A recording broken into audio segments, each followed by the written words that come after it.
सदियों पुरानी बात है। एक बड़ा पुण्य आत्मा राजा था।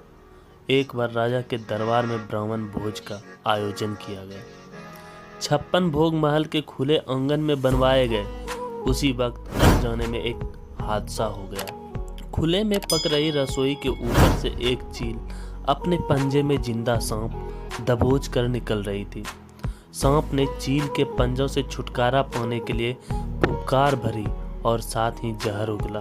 उसके मुंह से निकली जहर की कुछ बूंदें पाकशाला में पक रही रसोई के व्यंजनों में गिर गई। जहरीले भोजन के खाने से सभी ब्राह्मण काल के गाल में समा गए, अर्थात सभी ब्राह्मण की मृत्यु हो गई। जब राजा को इस बात का पता चला तो ब्रह्म हत्या के पाप ने उसको दुखी कर डाला। ऐसे में सबसे ज्यादा मुश्किल खड़ी हो गई यमराज के लिए कि आखिर इस पाप का भागी कौन है और ब्रह्म हत्या के पाप के लिए किसको दंड दिया जाए। सबसे पहला नाम राजा का आया, क्योंकि राजा ने ब्राह्मणों को भोजन के लिए आमंत्रित किया था। यमराज के मन में दूसरा नाम आया रसोइये का, जिसने ब्राह्मणों के लिए महाप्रसाद तैयार किया था। राजा को तीसरा ख्याल आया चील का, जो सांप को पकड़कर ले जा रही थी। सबसे अंत में यमराज ने सांप के पाप पर विचार किया। लंबे समय तक यमराज और निर्णय की स्थिति में रहे, आखिर ब्रह्म हत्या का दंड किसको दिया जाए। घटना के कुछ समय बाद कुछ ब्राह्मण राजा से मिलने के लिए उसके महल में जा रहे थे। ब्राह्मणों ने एक महिला से महल का रास्ता पूछ लिया। तब महिला ने ब्राह्मणों को रास्ता बताते हुए कहा, देखो भाई, जरा ध्यान से जाना। वह राजा ब्राह्मणों को खाने में जहर देकर मार देता है।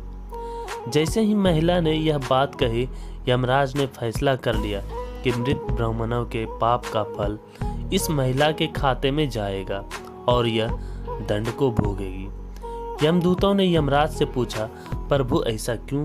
तब यमराज ने कहा, जब कोई व्यक्ति पाप करता है तो उसको पाप कर्म करने में बड़ा आनंद आता है।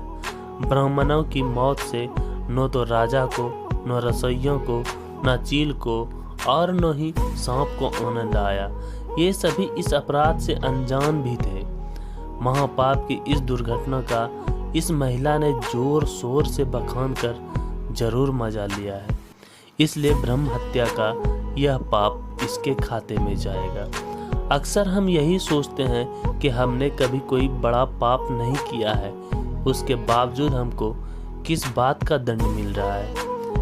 यह दंड वही होता है जो हम परनिंदा का पाप कर संचित करते रहते हैं। तो दोस्तों, आप हमें बताएं कि इस ब्रह्म हत्या का पाप कौन है, अर्थात आप बता सकते हैं कि इसमें पापी कौन है, चील, सांप, राजा या रसोइया।